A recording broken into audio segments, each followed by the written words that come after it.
Halo para penonton, gimana kabar kalian? Saya Lia akan membahas sebuah film yang sebenarnya sangat menyedihkan karena karakter utama dalam film ini mengalami kejadian di mana semua anggota keluarganya itu dibantai sampai habis.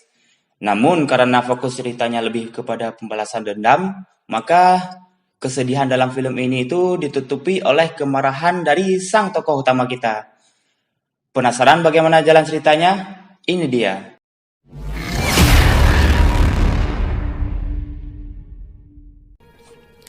Cerita dimulai dengan adegan di mana adanya seekor rusa sedang mencari makanan di dalam sebuah hutan. Lagi asik-asiknya si rusa ini mencari makan, tiba-tiba dia melihat ada sebuah bunga yang sangat cantik yang hidup di samping sebuah pohon. Yang hidup, yang tumbuh anjing.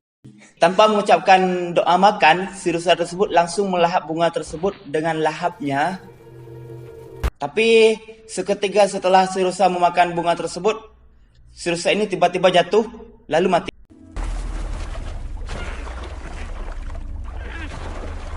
Si rusanya yang dulu sehat-sehat saja sekarang menjadi zombie rusa dengan matanya itu yang berwarna putih.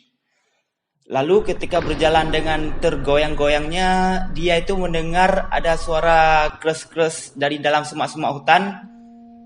Dan si rusa ini langsung pergi mengeceknya. Sumber suara itu berasal dari seekor harimau yang sedang kelaparan. Dan akhirnya si rusa ini dimakan oleh si harimau tersebut.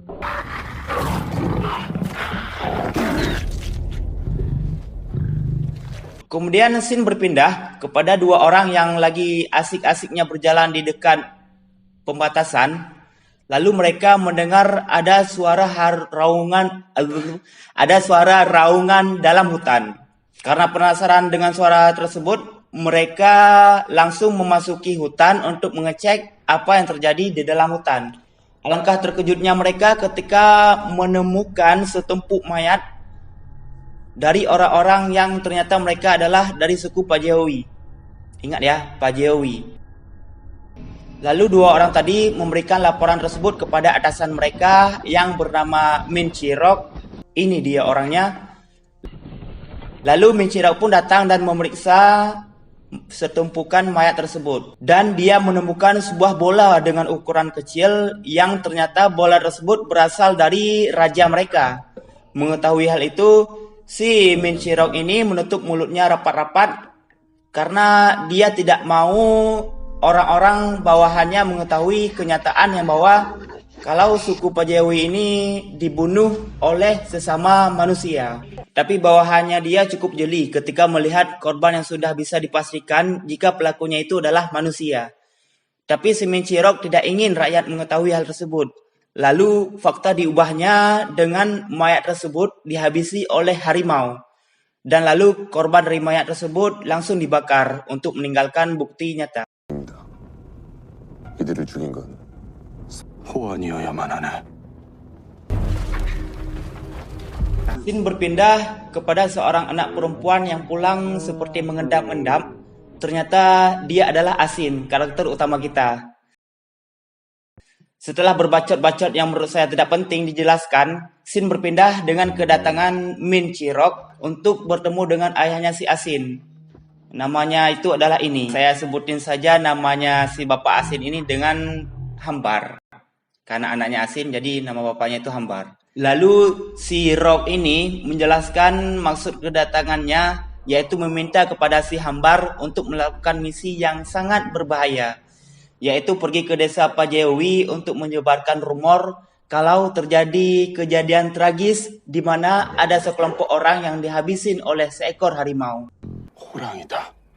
Kemudian si Hambar ini melanjutkan misinya dan dia menyamar sebagai pedagang kaki tujuh yang menjual anyaman-anyaman dari kulit yang sebenarnya saya tidak ketahui itu kulit dari apa, sambil menceritakan kisah tragis tentang seekor harimau yang memakan banyak sekali manusia.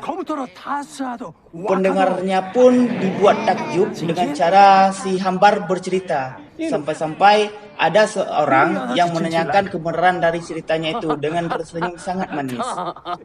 Semanis kopi sianida. Kembali kepada si Min Chirok. Karena informasinya mengenai harimau yang menghabisi sekelompok orang membuat rakyat menjadi tidak tenang, akhirnya dia beserta para bawahannya mengajak rakyat bersama-sama untuk mencari harimau. Pada saat pada warga sedang asik-asiknya memukul panci karena kekurangan alat musik, tiba-tiba tak disangka tak diduga ternyata harimau yang sudah menjadi zombie.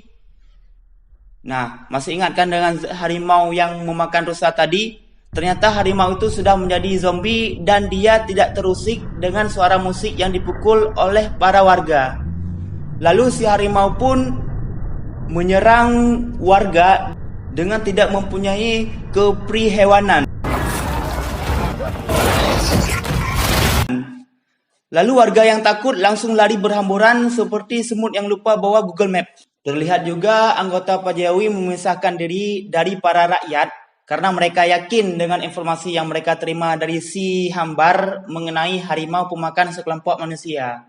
Dan mereka ingin balas dendam kepada kucing raksasa tersebut. Kembali ke si Mincirok yang suka dengar lagu rock, harimau sampai ke sebuah tempat di mana rumputnya itu setinggi manusia. Lalu harimau yang masih ganas melancarkan skill kombonya itu sehingga sangat susah dikalahkan.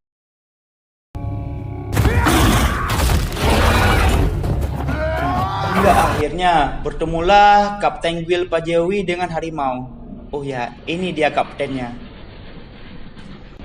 Karena kekuatan harimau yang unlimited, ditolonglah oleh si Mincirok dengan sebuah tongkat sakti alias tombak hingga harimau tersebut mati.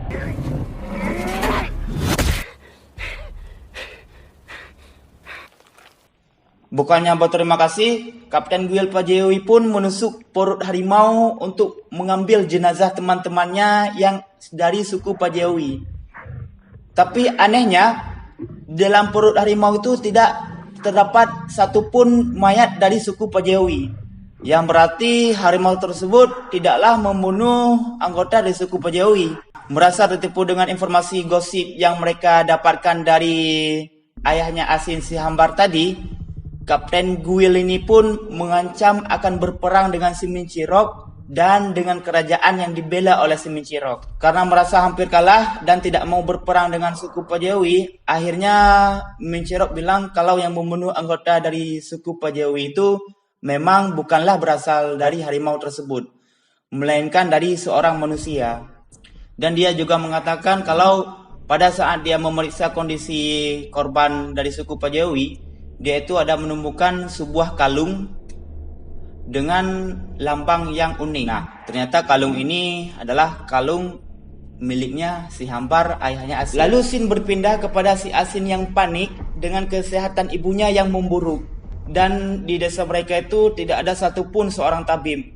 Bahkan tidak ada tabib yang mau ke desa mereka. Karena kepanikan tersebut, akhirnya si Asin meninggalkan pesan kepada adik-adiknya dia untuk menjaga ibunya selagi dia pergi. Langsung saja tanpa aba-aba, Asin memasuki hutan dan beberapa jam setelah Asin meninggalkan desa, datanglah pemimpin dari suku Pajawi untuk menghabisi semua rakyat yang ada di desa Asin. Anak-anak kecil, ibu-ibu hamil, semua orang dihabisi oleh mereka dengan sangat-sangat tragis. Lihat saja senyumannya. Terakhir mereka membakar desa dan pergi begitu saja.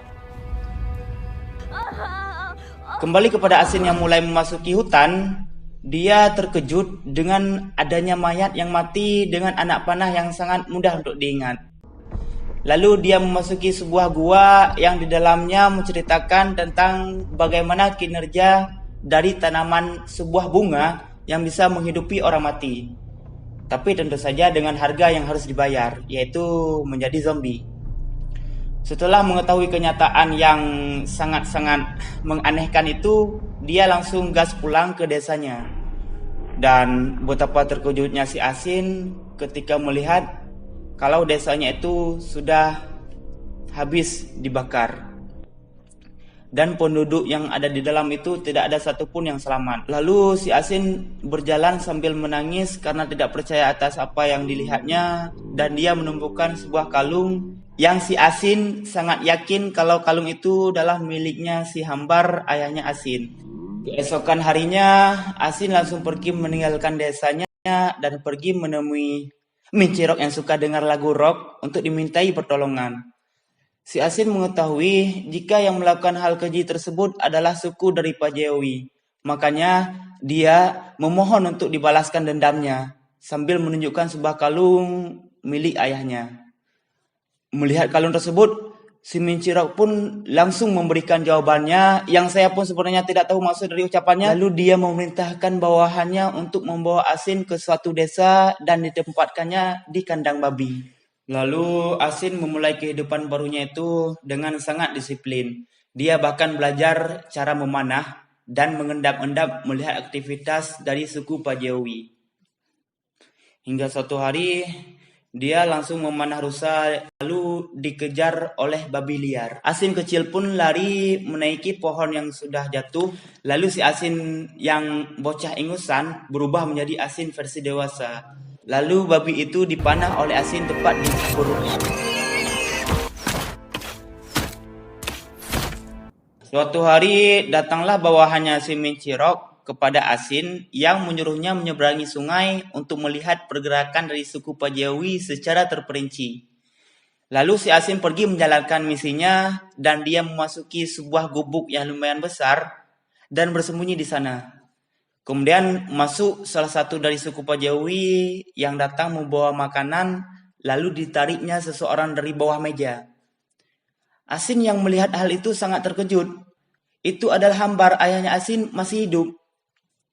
Tapi bukannya senang, si Asin ini malah makin sedih ketika melihat perlakuan dari suku Pajewi kepada ayahnya. Tangan dan kakinya itu sudah tiada.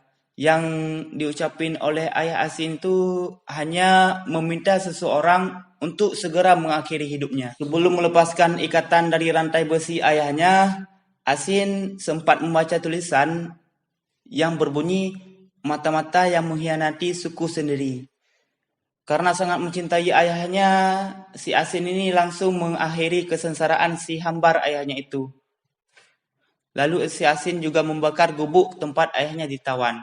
Nah, gimana menurut kalian para penonton? Apakah tindakan si Asin ini sudah betul atau salah? Komen aja nanti di bawah ya.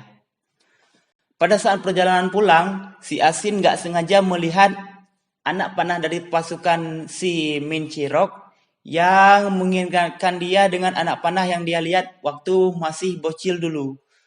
Karena merasa ada sesuatu yang aneh, Asin langsung pergi ke tempat si Mincirok menyimpan file-file rahasianya. Sehingga dia menemukan file di mana ada tulisan tentang si Mincirok itu telah menjual ayahnya. Mincirok memfitnah kalau ayahnya Asin si Hambar yang telah membunuh orang-orang dari suku Pajewi. Setelah menemukan jawabannya, Asin langsung pulang ke kediamannya dan tiba-tiba datanglah seorang pria ke tempat Asin. Tanpa peringatan, Asin pun langsung menghabisi pria itu lalu dimasukkannya bunga yang membuat orang mati jadi hidup. Dengan kata lain, menjadi zombie. Zombie itu pun langsung mengamuk. Dia menggigit siapapun yang dilihatnya.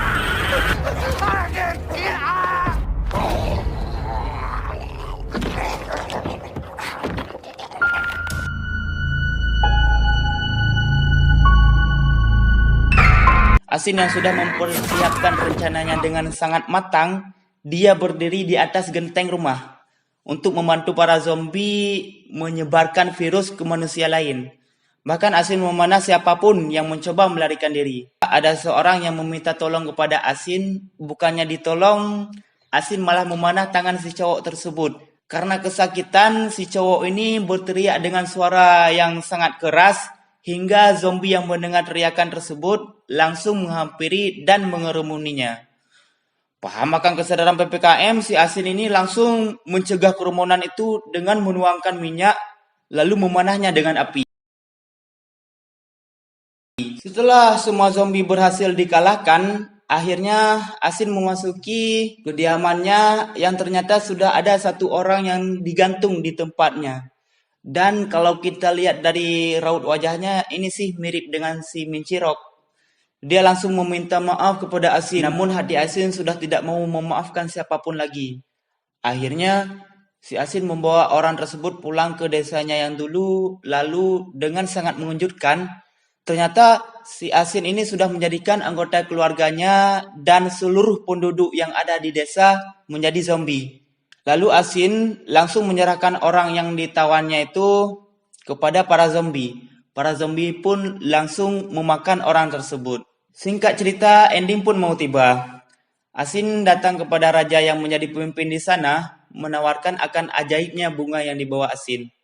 Dia menjelaskan bahwa bunga itu bisa menghidupkan lagi orang yang sudah mati. Dengan cara bunga yang dibawa Asin itu dihaluskan, lalu dimasukkan ke dalam jidat mayat, dan ditunggu waktu hingga 2 jam. Si raja yang penasaran langsung mau mempraktekannya, namun sayang scene tersebut tidak diperlihatkan. Lalu Asin pergi menemui pemimpin dari suku Pajawi yang telah menghancurkan desanya. Tanpa banyak basa-basi, Asin pun langsung memanah tepat ke arah si bosnya Pajawi. Tapi sebelum panah itu melesat dengan tajam, film sudah berakhir. Ending yang sangat mempenasarankan. Itulah kisah dari Asin of the North. Dari cerita ini kita bisa mengambil kesimpulan yang bahwa tetaplah tenang meski hati susah. Hingga kenyataan bisa ditemukan layaknya Asin. Like kalau kalian suka dengan video ini dan dislike kalau kalian nggak suka. Kita akan ketemu lagi di video saya yang selanjutnya. Bye bye.